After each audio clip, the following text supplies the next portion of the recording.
rero kumanywa nkakeshero mu rugoma ibitanda byijwira abarwire n'abantu abatondera ubutaho ku rugomo rutaro. Prince Muganzi hoterwa isaso mu kuguru nagira ngo abasirikare bamutahirire batandika mushaba sente ngo konka kwabagize mutazine nuko kutera amasasa abiri rero rumuruka mu kwato mu kuguru.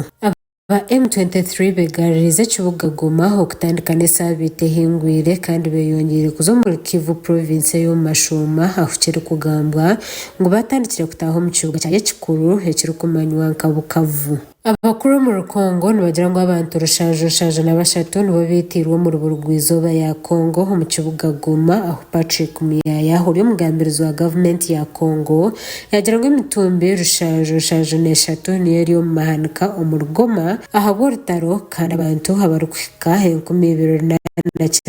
nibo bari mu marwaro kutunga ubujanjabi ubwo yongera yagira ngo umuherwa abantu tabarukufana ugumiza mu kwiyongera ahabo kugira ngo abahera bagambira abantu ho kuboneza Kibuga aho bamwe batimbire byina bihango kuzikama abantu bamwe abatura bo mu rugoma barebwa barukugaruka mu Kibuga nice kimwe ho mukasheshekera izuba bwanyuma y'abahekera koraganisa nko kubariyo bakugariza hamizi n'amashanyarazi. Jean Marcus imyaka 25 ho feriro mwahabenganaze ahabortaro yagira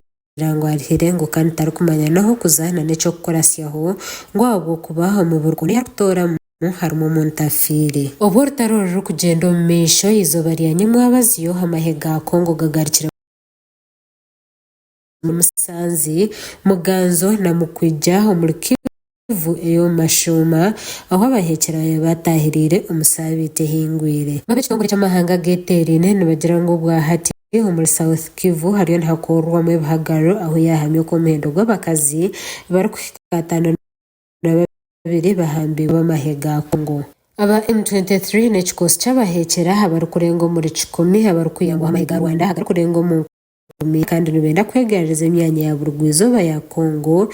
hejuru ubwiga bwo mwitaka aba bakaba hambere he Kibuga Goma mu mwaka gwa 2022 ubuhimuka hentaro zenganda.